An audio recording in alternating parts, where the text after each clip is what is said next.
तर मराठा आरक्षण टिकवण्यासाठी क्युरेटिव्ह पिटिशन हाच पर्याय. आरक्षणाच्या क्युरेटिव्ह पिटिशनचा ड्राफ्ट तयार असल्याचं शंभूराज देसाईंनी म्हटलंय. तर जस्टिस शिंदे समितीचा अहवाल येणं गरजेचं असल्याचं देखील त्यांनी म्हटलेलं आहे. समितीचा अहवाल आल्यानंतर सकारात्मक निर्णय घेणार असल्याचं देखील त्यांनी म्हटलंय. तर मराठा आरक्षणाप्रश्नी मंत्री शंभूराज देसाईंनी ही माहिती दिलेली आहे. मराठा आरक्षण टिकवण्यासाठी क्युरेटिव्ह पिटिशन हाच पर्याय असल्याचं ते म्हणाले आहे. तर क्युरेटिव्ह पिटिशनचा ड्राफ्ट तयार असल्याचंही शंभूराज देसाईंनी माहिती दिली आहे. समितीचा अहवाल येणं गरजेचं असल्याचंही त्यांनी म्हटलंय आणि समितीचा अहवाल आल्यानंतरच सकारात्मक निर्णय घेणार अशी ही माहिती यावेळी त्यांनी दिलेली आहे. तर मराठा आरक्षणाचा मुद्दा पेटतोय. एकीकडे मनोज जरांगेंच्या सभा सुरू आहे. त्यांनी आज पुढील दिशा ठरवण्यासाठी बैठकी होणार आहे. त्यानंतर शंभूराज देसाईंची प्रतिक्रिया. मध्ये त्याच्या अगोदर सुद्धा वेळोवेळी स्पष्ट केलेलं आहे. मराठा आरक्षणासंदर्भातली माननीय मंत्रिमंडळाची जी उपसमिती आहे त्या उपसमितीचे आम्ही असणारे सगळे सदस्य आणि आम्ही सुद्धा वेळोवेळी राज्यामध्ये वेगवेगळ्या भागात गेल्यानंतर वेगवेगळ्या मराठा संघटनांच्या मराठा समाजाच्या प्रतिनिधींच्या बरोबर चर्चा करताना ही भूमिका स्पष्ट केलेली आहे की कायमस्वरूपी टिकणारं आरक्षण मिळालं पाहिजे मराठा समाजाला. या भूमिकेची राज्य सरकार बांधील आहे आणि त्याच्यासाठी आमचे प्रयत्न सुरू आहेत.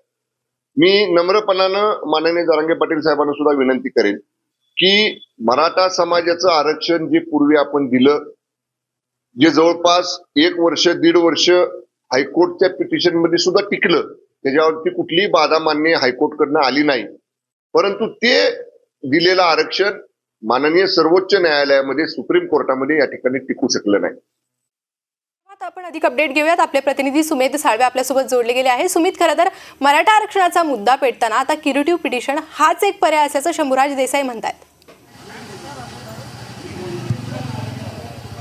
नक्कीच पाहायला गेलं तर मराठा आरक्षणासंदर्भात क्युरेटिव्ह पिटिशन जे आहे ते राज्य सरकारनं सुप्रीम कोर्टामध्ये दाखल केलेलं आहे. कारण ज्यावेळेस 2019ला या संदर्भात निर्णय झाला होता आणि त्यानंतर क्युरेटिव्ह पिटिशन जे आहे ते तत्कालीन सरकारनं दिलं होतं आणि त्यानंतर सुनावणी झाली. सुनावणीनंतर सुप्रीम कोर्टानं फटकारलं देखील होतं. कारण जो मागास समाज आहे किंवा मराठा समाज हा मागास आहे असं सिद्ध करा असं कोर्टानं गाईडलाईन्स दिली होती आणि त्यानंतर ती संपूर्ण याचिका जी आहे ती फेटाळून लावली होती.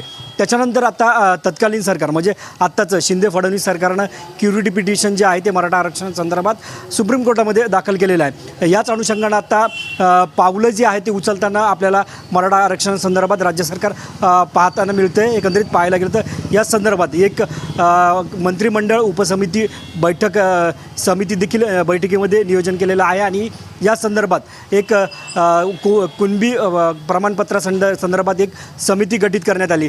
माजी न्यायमूर्ती संदीप शिंदे यांच्या नेतृत्वाखाली ही समिती मराठवाड्याचा संपूर्ण सर्वे करते आणि या सर्वेनंतर या अहवालानंतर सुप्रीम कोर्टामध्ये सादर करण्यात येते. एकंदरीत पाहायला गेलं तर आता क्युरेटिव्ह पिटिशन हे अत्यंत महत्त्वाचं मानलं जातं. याचा ड्राफ्ट जो आहे तो राज्य सरकारनं तयार केलेला आहे. क्युरेटिव्ह पिटिशन ही अशी एक गोष्ट आहे की एखाद्या प्रकरणामध्ये जर सुप्रीम कोर्टानं किंवा न्यायालयानं फटकारला असेल किंवा ती मान्यता तिथे सुनावणी थांबवली असेल, ती मान्यता पूर्ण करण्यासाठी किंवा पुनर्याचिका किंवा पुनर्सुनावणी जी प्रकरणं असतील ती ऐकून घेण्यासाठी क्युरेटिव्ह पिटिशन दाखल करावं लागतं आणि ते राज्य सरकारनं दाखल केलेलं आहे. त्याच्यामुळं हा ड्राफ्ट महत्त्वाचा मानला जातो आणि यासाठी सत्ताधाऱ्याकडनं सांगण्यात येते की आता क्युरेटिव्ह पिटिशन आम्ही दाखल केलेले.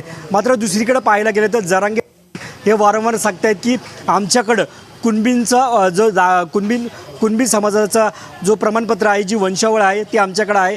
मात्र थेरॉटिकली पाहायला गेलं तर प्रॅक्टिकली हे शक्य नसल्यामुळे त्याचं वंशावळ असेल किंवा प्रमाणपत्र असतील हे ज्यावेळेस समिती जी असेल ती समिती अहवाल सादर करेल आणि त्या अहवालानंतरच हे संपूर्ण जे आहे ते सिद्ध होईल. मात्र आता क्युरेटिव्ह पिटिशन जो राज्य सरकार सांगते की आम्ही दाखल केलेला आहे, याचा फायदा देखील मराठा आरक्षणासंदर्भात होऊ शकतं. दुसरीकडे पाहायला गेलं तर मराठा आरक्षणाच्या संदर्भातच आता राज्य सरकार जे ESW जे आरक्षण दिलं होतं त्या अंतर्गत विद्यार्थ्यांना जो फायदा केलेला आहे, राज्य सरकारने ज्या स्कीम राबवल्या होत्या त्या स्कीमच्या विद्यार्थ्यांना जवळपास 39,000 विद्यार्थ्यांना याचा फायदा झाला अशी देखील जाहिरात केलेली आहे. मात्र कुठेतरी क्युरेटिव्ह पिटिशनमुळं मराठा आरक्षणाला चालना मिळेल हे नक्की होईल. ऋतुजा. अगदी